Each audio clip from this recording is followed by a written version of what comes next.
اعوذ باللہ من الشیطان الرجیم بسم اللہ الرحمن الرحیم اللہم رب اشرح لی صدری ویسر لی امری واحلل عقدۃ من لسانی یفقہوا قولی۔ اسلامک ورڈ کے مؤسس دوستو، ہمارے چینل کو لازمی سبسکرائب کریں اور ویڈیو پسند آنے کی صورت میں دوستوں کے ساتھ لازمی شیئر کریں۔ جیسا کہ آپ لوگوں کو معلوم ہے کہ ہم روزانہ کی بنیاد پر آپ کے لیے نئی معلوماتی موضوعات پر ویڈیوز بناتے ہیں۔ آج کا جو ہمارا موضوع ہے وہ سلطان مراد اول کے متعلق ہے۔ یہ سلطنت عثمانیہ کے تیسرے سلطان تھے۔ مراد اول بہادر، مجاہد، کریم اور دیندار فرمانروا تھا۔ نظم و ضبط کا بڑا پابند، نہایت عادل، غریب پرور اور رعایا کے ساتھ انصاف برتنے والا، سپاہ کا خیال رکھنے والا، غزوات کا شغف رکھنے والا، مساجد، مدارس اور پناہ گاہوں کے قیام کا شوقین تھا۔ اس کے حاشیہ نشینوں میں بہترین سپہ سالار، تجربہ کار جرنیل اور فوجی تھے۔ یہ تمام لوگ مجلس شورا کے رکن تھے اور سلطان ان کے تجربات سے پورا استفادہ کرتا تھا۔ انہوں نے بیک وقت ایشیائے کوچک اور یورپ میں اپنی سلطنت کی سرحدوں کو وسیع کرنے کے اقدامات کیے۔ یورپ میں عثمانی سپاہ بازنطینی سلطنت کے محروسہ علاقوں پر حملہ آور ہوئی اور 762 ہجری بمطابق 1360 عیسوی کو ایڈریانوپل پر قبضہ کر لیا۔ بلقان میں اس شہر کو بڑی اہمیت حاصل تھی۔ یہ قسطنطنیہ کے بعد بازنطینی شہنشاہیت کا دوسرا بڑا شہر تھا۔ 768 بمطابق 1366 عیسوی میں مراد نے اسے عثمانی سلطنت کا دارالحکومت بنا لیا۔ اسی کے ساتھ ہی اس عظیم سلطنت کا دارالحکومت ایشیا سے یورپ میں منتقل ہو گیا اور ایڈریانوپل کا شہر ایک اسلامی دارالسلطنت بن گیا۔ دارالحکومت کی اس منتقلی میں مراد کے پیش نظر درج ذیل اہداف تھے۔ نمبر 1، ایڈریانوپل کے حربی استحکامات سے فائدہ اٹھانا اور جہادی سرگرمیوں کے علاقے سے اس کا قریب تر ہونا۔ نمبر 2، یورپی اقالیم جن تک جہاد کی بدولت ان کو رسائی حاصل ہو چکی تھی، انہیں اپنی سلطنت کا حصہ بنانے میں مراد کی رغبت اور ان علاقوں میں اپنے قدم جمانا۔ مراد نے سلطنت کی ترقی اور استحکام کے تمام ذرائع فرمانروائی کے تمام اصولوں کو اس دارالسلطنت میں یکجا کر دیا اور اس میں ملازمین، سپاہ، قانون دان، علماء دین، ہر قسم کے لوگوں کی مجلسیں اور تنظیمیں تشکیل دے دیں، عدالتیں قائم کیں، شہری مدارس اور انکشاریہ کی تربیت کے لیے عسکری ادارے بنائے۔ ایڈریانوپل کی سیاسی، عسکری، انتظامی، ثقافتی اور دینی حیثیت برابر قائم رہی، حتیٰ کہ 857 ہجری بمطابق 1453 عیسوی میں عثمانیوں نے قسطنطنیہ کو فتح کیا اور ایڈریانوپل سے دارالحکومت منتقل ہو کر قسطنطنیہ چلا گیا۔ مراد کی جہادی اور دعوتی تحریک جاری تھی اور وہ یورپ کی اقالیم کو یکے بعد دیگرے فتح کرتا چلا گیا، حتیٰ کہ اس کا لشکر مقدونیہ کو فتح کرنے کی غرض سے چل دیا۔ اس کی کامیابیوں کی شہرت دور دور تک پھیل چکی تھی، سو اس کے بڑھتے ہوئے قدموں کو روکنے کے لیے یورپی بلقانی صلیبی معاہدہ ہوا۔ پوپ اور باپنجم نے اس معاہدے کی تحسین کی اور سربیوں اور بلغاریوں، ہنگریوں اور اقالیم ایشیا کے باسیوں کو بھی اس معاہدہ میں شرکت کی ترغیب دی۔ اس معاہدہ میں شریک تمام ملکوں نے ایک بہت ہی بڑا لشکر تیار کیا جس کی تعداد 60,000 افراد پر مشتمل تھی۔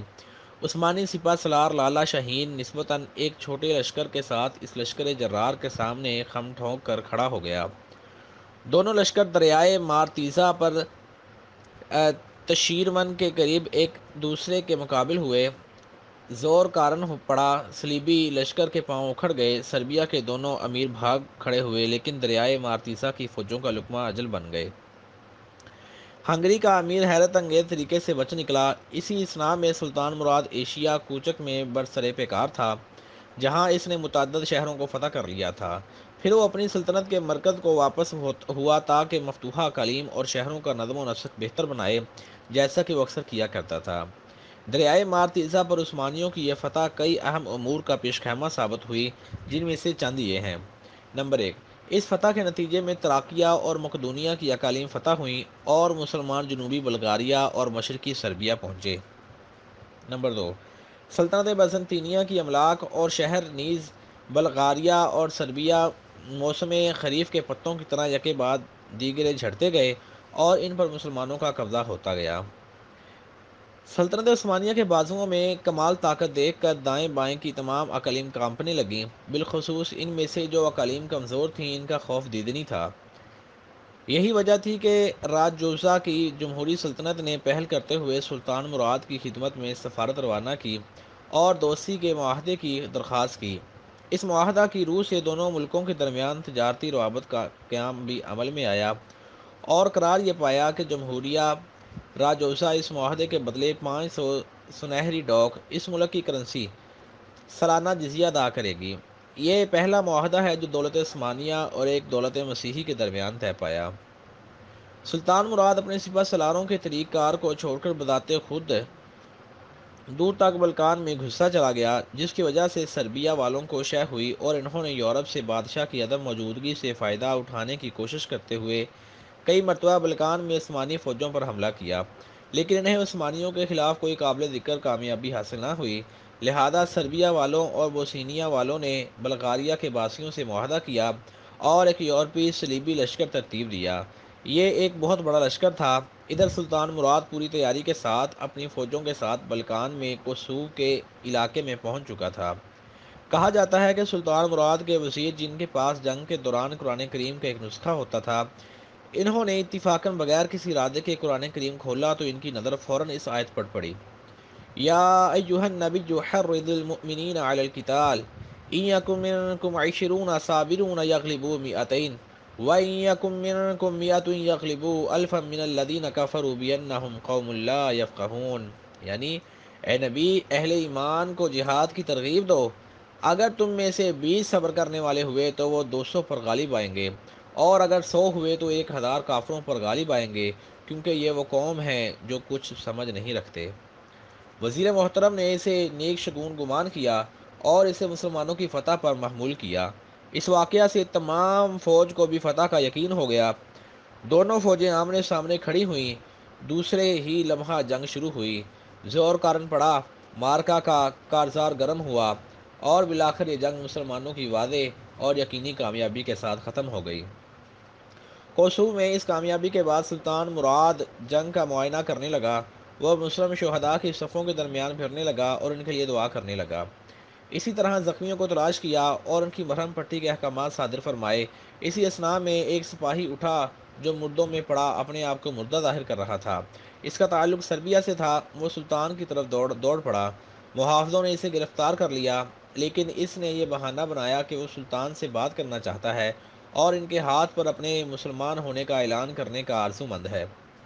سلطان نے اپنے محافظوں کو اشارہ کیا کہ وہ اسے چھوڑ دیں۔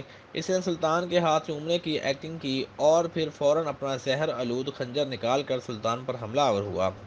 سلطان زخمی ہوا اور 15 شعبان 791 ہجری کو شہادت کا تاج سر پر سجائے راہی ملک بقا ہوا۔ اللہ کریم ایسے پاک باز مجاہد اور مسلم سلطان پر اپنی کروڑوں رحمت نازل فرمائے، آمین۔ میرے پاس صرف سلطان مراد کی زبان سے صادر ہونے والے آخری کلمات یہ تھے: میرے پاس صرف اتنی مہلت باقی ہے کہ میں اللہ تعالیٰ کا شکر ادا کروں۔ بے شک وہی غیب کی باتوں کو جاننے والا ہے اور اس فقیر کی دعا کو قبول کرنے والا ہے۔ میں گواہی دیتا ہوں اللہ کے سوا کوئی معبود نہیں، شکر اور حمد و ثنا کا مستحق صرف وہی ہے۔ میرا خیال ہے میرا آخری وقت آن پہنچا ہے۔ میں اسلامی لشکر کی کامیابی اپنی آنکھوں سے دیکھ چکا ہوں۔ میرے بیٹے بایزید کی اطاعت کرنا، قیدیوں کو اذیت نہ دینا اور انہیں برہنہ نہ کرنا۔ میں تمہیں اس لمحے الوداع کہتا ہوں۔ اپنے عظیم فاتح لشکر کو اللہ کریم کی رحمت کے سپرد کرتا ہوں۔ وہی ہماری سلطنت کو ہر طرح کی برائی سے محفوظ فرمائے گا۔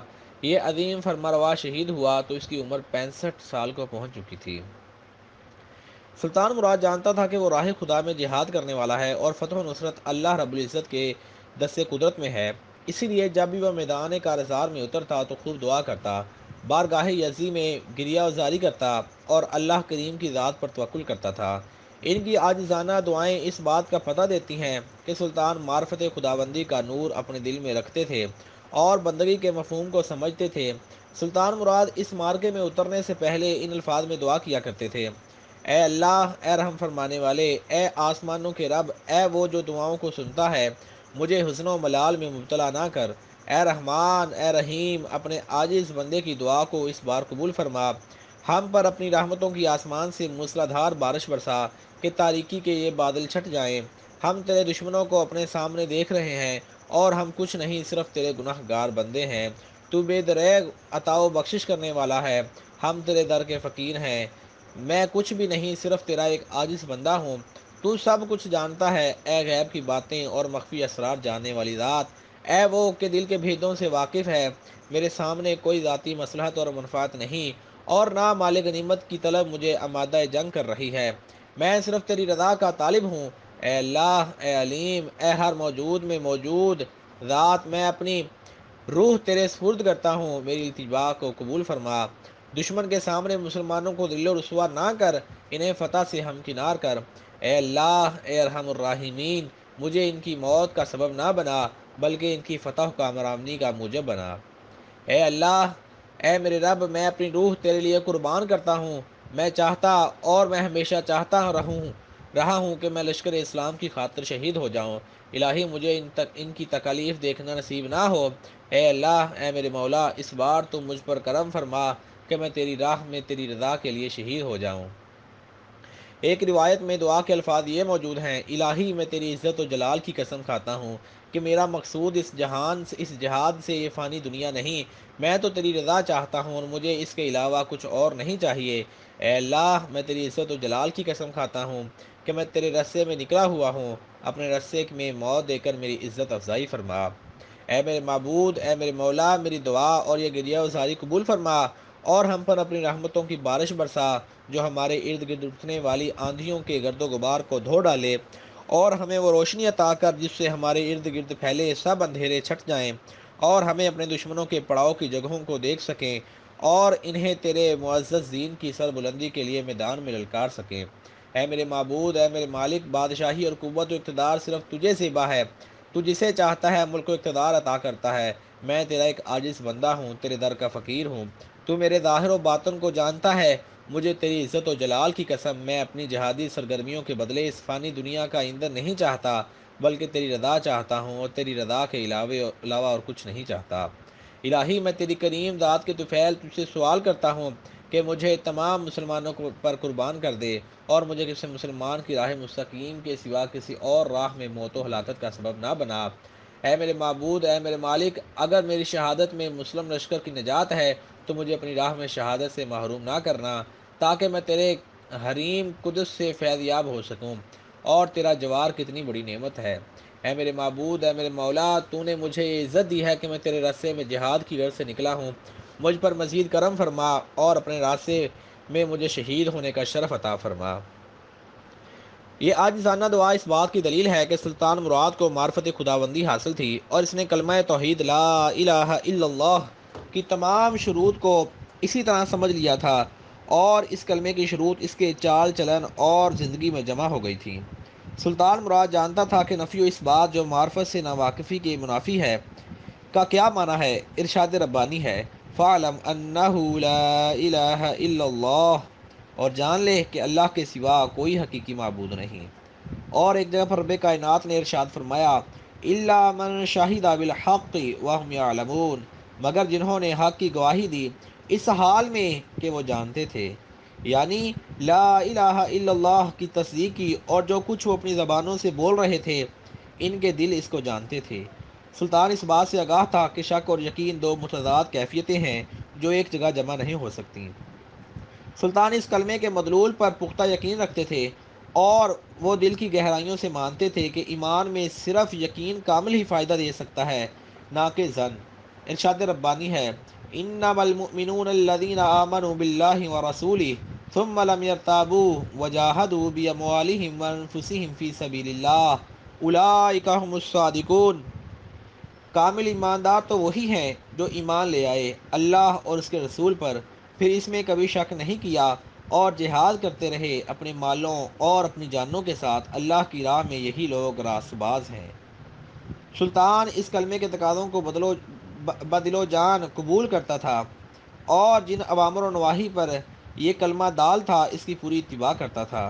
ارشاد ربانی ہے: وَمَن يُسْلِمْ وَجْهَهُ إِلَى اللَّهِ وَهُوَ مُحْسِنٌ فَقَدِ اسْتَمْسَكَ بِالْعُرْوَةِ الْوُثْقَىٰ وَإِلَى اللَّهِ عَاقِبَةُ الْأُمُورِ، اور جو شخص اپنے آپ کو اللہ کے سپرد کر دیتا ہے درا حال کہ وہ محسن ہو، تو بے شک اس نے مضبوطی سے پکڑ لیا مضبوط حلقہ کو، اور اللہ کی ہی طرف تمام کاموں کا انجام ہے۔ دوسری جگہ پر رب کائنات نے ارشاد فرمایا فلا وربک لا یؤمنون حتی یحکموک فیما شجر بینہم ثم لا یجدوا فی انفسہم حرجا مما قضیت ویسلموا تسلیما، یعنی اے مصطفیٰ صلی اللہ علیہ وسلم تیرے رب کی قسم یہ لوگ مومن نہیں ہو سکتے یہاں تک کہ حاکم بنائے آپ کو ہر اس جھگڑے میں جو پھوٹ پڑا ان کے درمیان، پھر نہ مانے اپنے نفسوں میں تنگی اس سے جو فیصلہ آپ نے کیا، اور تسلیم کر لیں دل و جان سے۔ سلطان مراد کا اپنے رب پر سچا ایمان تھا، وہ ایمان میں بالکل خالص تھا، اس کے دل میں شرک کا شائبہ تک نہ تھا۔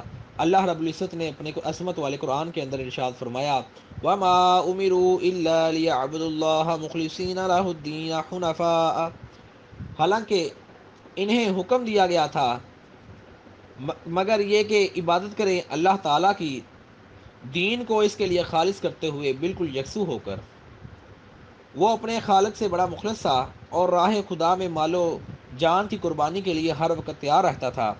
اللہ رب العزت اپنے عظمت والے قرآن میں ارشاد فرماتا ہے وَمِنَ النَّاسِ مَن يَتَّخِذُ مِن دُونِ اللَّهِ أَندَادًا يُحِبُّونَهُمْ كَحُبِّ اللَّهِ وَالَّذِينَ آمَنُوا أَشَدُّ حُبًّا لِلَّهِ، اور کچھ لوگ وہ ہیں جو بناتے ہیں اوروں کو اللہ کا مد مقابل، محبت کرتے ہیں ان سے جیسے اللہ سے محبت کرنا چاہیے، اور جو ایمان لائے ہیں وہ سب سے زیادہ محبت کرتے ہیں اللہ سے۔ اللہ رب العزت نے دوسری جگہ ارشاد فرمایا یا ایھا الذین آمنوا من یرتد منکم عن دینہ فسوف یأتی اللہ بقوم یحبهم ویحبونہ اذلۃ علی المؤمنین عزۃ علی الکافرین یجاہدون فی سبیل اللہ ولا یخافون لومۃ لائم۔ ترجمہ، اے ایمان والو، جو پھر گیا تم میں سے اپنے دین سے تو اس کی بد نصیبی، سو ان قریب لے آئے گا اللہ تعالیٰ ایک ایسی قوم، محبت کرتا ہے اللہ تعالیٰ ان سے، اور وہ محبت کرتے ہیں اس سے جو نرم ہوں گے ایمانداروں کے لیے، بہت سخت ہوں گے کافروں پر، جہاد کریں گے اللہ کی راہ میں اور نہ ڈریں گے کسی ملامت کرنے والے کی ملامت سے۔ ایک حدیث کے اندر ارشاد ہوا تین چیزیں جس شخص میں ہوں وہ ان کی بدولت ایمان کی چاشنی کو پالے گا۔ پہلی یہ چیز کہ اس کے نزدیک اللہ اور اس کا رسول باقی ہر چیز سے اس سے زیادہ محبوب ہوں۔ دوسری یہ کہ وہ کسی شخص سے صرف اللہ کے لیے محبت رکھے، اور تیسری یہ کہ حالت کفر میں اسے واپس جانا ایسے ہی ناپسند ہو جیسے آگ میں اس کا پھینکا جانا اسے ناپسند ہے۔ اس کے بعد اللہ تعالیٰ نے اسے کفر کی حالت سے نکال لیا ہے۔ سلطان مراد ایمان اور کلمہ توحید کی حقیقت کو جانتا تھا، اس نے اپنی زندگی میں اس کے اثرات کو محسوس بھی کیا تھا۔ ایمان باللہ کی بدولت اس کے اندر کمال خودداری اور عزت و وقار پایا جاتا تھا۔ اسے اس بات کا یقین کامل حاصل تھا کہ نفع و نقصان کا مالک صرف اللہ تعالیٰ کی ذات ہے، وہی زندگی دیتا ہے اور وہی موت کی نیند سلاتا ہے۔ حکومت، اقتدار اور سیادت اس کے ہاتھ میں ہے، اسی وجہ سے اس کے دل میں کسی چیز کا خوف نہیں تھا، وہ صرف اپنے رب سے ڈرتا تھا، اور اس کا سر مخلوق میں سے کسی کے سامنے نہ جھکتا تھا، نہ وہ کسی غیر سے دستے سوال دراز کرتا، نہ کسی کی بڑائی اور عظمت کو تسلیم کرتا تھا، کیونکہ اسے یقین تھا کہ قدرت و عظمت کا مالک صرف ذات باری تعالیٰ ہے۔ ایمان باللہ کی بدولت اسے عزم، اقدام، صبر، اثبات، توکل اور عظیم کارناموں کو سر انجام دینے کی عظیم قدرت حاصل ہو گئی۔ وہ جس میدان کا رزار میں اترتا، بلند و بالا پہاڑ کی مانند ثابت قدم رہتا۔ اسے اس بات کا کامل یقین تھا کہ اس کی جان و مال کا مالک صرف اور صرف اللہ سبحانہ و تعالیٰ ہے، اسی لیے اسے اس بات کی کچھ پرواہ نہ تھی کہ وہ ہر مہنگی اور سستی چیز اللہ رب العزت کی رضا کے لیے قربان کر رہا ہے۔ سلطان مراد نے حقیقی ایمان کی زندگی بسر کی، اسی لیے وہ میدان جہاد میں کود پڑا اور اپنا سب کچھ دعوت اسلام کی خاطر قربان کر دیا۔ سلطان مراد نے 30 سال تک اس حکمت اور مہارت کے ساتھ عثمانی سلطنت کی فرما روائی کی کہ کوئی ہم اثر ان کی برابری نہ کر سکا۔ بازنطینی مورخ لکھتے ہیں مراد اول کے بارے میں سلطان مراد نے بہت سے اہم کام سر انجام دیے۔ وہ 37 معرکوں میں، خواہ وہ انادول میں ہو یا بلکان میں، اترا اور تمام میں کامیابی سے ہمکنار ہوا۔ وہ اپنی روایات سے شفقت کا سلوک کرتا اور اس میں مسلم اور غیر مسلم کی کچھ تمیز یعنی فرق نہ کرتا۔ فرانسیسی مورخ لکھتا ہے مراد خاندان عثمان کی عظیم ترین شخصیات میں سے تھا۔ جب وہ ان کی شخصیت کا تنقیدی جائزہ لیتے ہیں تو ہم انہیں اس عہد کے تمام یورپی حکمرانوں سے بہت بلند سطح پر پاتے ہیں۔ مراد اپنے والد سے ایک بہت بڑی سلطنت وراثت میں لے کر آیا تھا جس کا رقبہ 95,000 مربع کلومیٹر تھا، اور جب وہ شہید ہوا تو اپنے بیٹے بایزید کو 5 لاکھ مربع کلومیٹر کی سلطنت وراثت میں دی۔ گویا اس نے 29 سال میں اپنے باپ اور خان کی چھوڑی ہوئی سلطنت میں 5 گنا سے زیادہ اضافہ کیا۔ مارکا کسوف میں مسلمانوں کی فتح پر جو نتائج مرتب ہوئے وہ درجہ ذیل ہیں۔ نمبر 1، علاقہ بلقان میں اسلام کی اشاعت اور قدیم اشراف اور شیوخ کا محض اپنے ارادے سے اسلام میں داخل ہونا۔ نمبر 2، یورپی سلاطین کی بے چینی اور آسمانی دولت کی طرف دوستی کا ہاتھ بڑھانا۔ ان میں سے بعض نے فوراً جزیہ دینے کی حامی بھر لی اور بعض نے عثمانیوں کی طاقت سے خوفزدہ ہو کر ان کے حملوں سے بچنے کے لیے خیر سگالی کا اعلان کر دیا۔ نمبر 3، عثمانی اقتدار ہنگری، رومانیہ اور ان علاقوں تک پھیل گیا جو ادریاتیک کے قرب و جوار میں تھے، حتیٰ کہ ان کا اثر و رسوخ البانیہ تک جا پہنچا۔ اللہ رب العزت سے دعا ہے کہ رب کریم سلطان مراد جیسے حکمران ہمیں پھر سے عطا فرمائے جن کے جھنڈے تلے ہم بیت المقدس میں مسلمانوں کا جھنڈا گاڑ دیں۔ آمین بجاہ سید العالمین صلی اللہ تعالی علیہ وسلم۔